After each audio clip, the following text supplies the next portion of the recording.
चाहिए तो मैं 2 लाइन सुनाना चाहूँगी कि हमें गीता नहीं, रामायण नहीं, न कुरान चाहिए, हमें बाबा साहब का, ओ हमें भीम राव का, हमें बाबा साहब का लिखा हुआ संविधान चाहिए, ओ हमें बाबा साहब का लिखा हुआ संविधान चाहिए।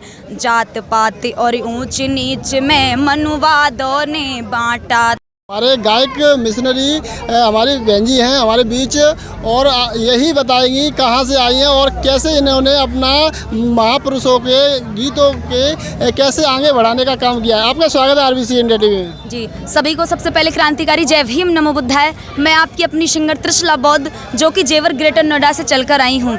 साथियों, ये जो बाबा साहब का जो मिशन है, बाबा साहब ने जो हमको कारवा दिया था, उस कारवा को लेकर के हमको लेकर आगे जाना है, अपने समाज तक अपने कारवे को आगे लेकर के जाना है। जो बाबा साहब ने हमको मिशन मूवमेंट दिया था, वो मिशन मूवमेंट हमें अपने समाज तक पहुंचाना है।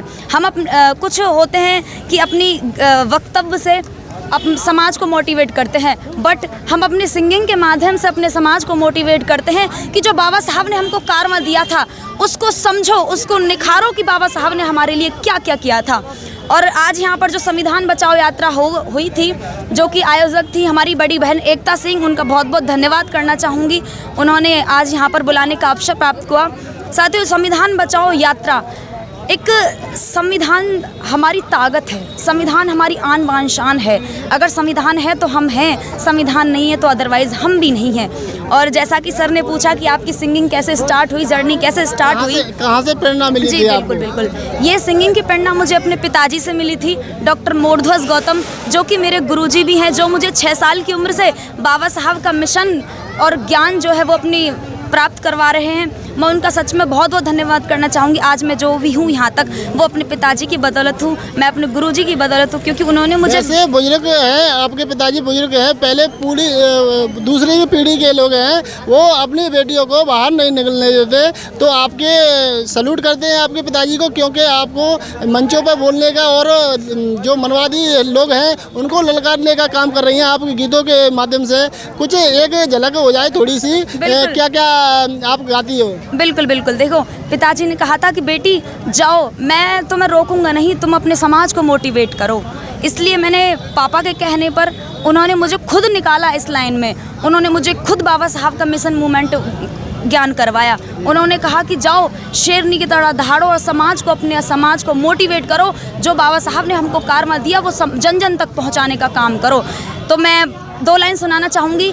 आपने बहुत ज़्यादा लाड़ प्यार दिया है इस गाने को, हमें गीता नहीं, रामायण नहीं, ना कुरान चाहिए, तो मैं 2 लाइन सुनाना चाहूँगी कि हमें गीता नहीं, रामायण नहीं, ना कुरान चाहिए, हमें बाबा साहब का, ओ हमें भीम राव का, हमें बाबा साहब का लिखा हुआ संविधान चाहिए, ओ हमें बाबा साहब का लिखा हुआ संविधान चाहिए। जात पात और ऊंच नीच में मनुवादों ने बांटा था, हमारे पढ़ने लिखने से लगता मनुवाद को घाटा था, जो मानवता को समझे वो इंसान चाहिए, हमें बाबा साहब का, ओ हमें भीम राव का, हमें बाबा साहब का लिखा हुआ संविधान चाहिए। बहुत बहुत धन्यवाद। आप इस गीत के माध्यम से मनवादियों के जो भावना कैसी रहेगी, उनके क्या विचार रहेंगे, इस पर क्या कहना है? देखिए, विचार चाहे जो भी हो रहे हों, लेकिन हमें उससे फ़र्क नहीं पड़ता, क्योंकि हमें अपनी बात समाज तक पहुंचानी है।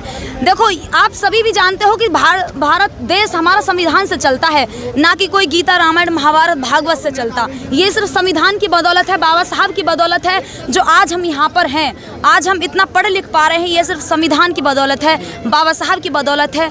That's it. बीजेपी सरकार जो इंडिया को हटा रही है, भारत रख रही है, इस पर क्या कहना है आपका? देखिए सर, जो सरकार है हमारी, वो संविधान बदलने की बात कर रही है। ऐसा तो होगा नहीं कि हम संविधान बदलने देंगे। संविधान के अंदर जो जो बाबा साहब ने हमको अधिकार दिए, आप सभी जानते हैं कि जो भी अधिकार संविधान के अंदर मिले वो बाबा साहब की बदौलत मिले। संविधान का एक आर्टिकल नहीं बदल सकता कोई, संविधान तो क्या बदलेगा।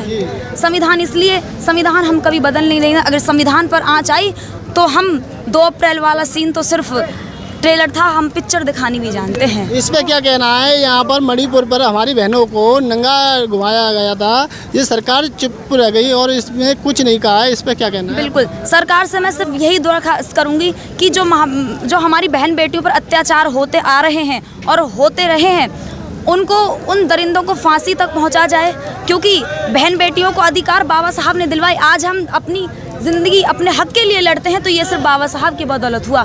आज नारियों को संविधान के अंदर उच्च रखा जाता है तो ये भी सिर्फ बाबा साहब की बदौलत हुआ।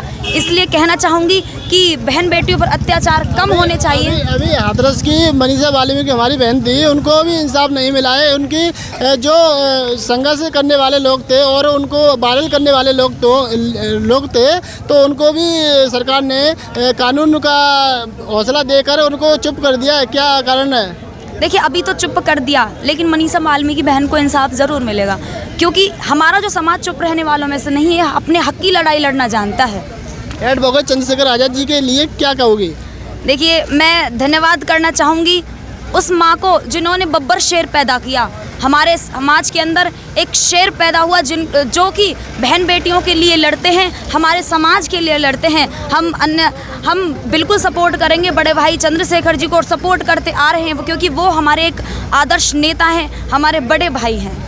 Thank you. बहुत धन्यवाद। हमारे बीच जो गायिका थी हमारी बहन, और बहुत क्योंकि यहाँ पर बहुजन मीडिया भी बहुत थे, क्योंकि अब वीडियो रोकते हैं RBC इंडिया TV के माध्यम से। आप देखते रहिए।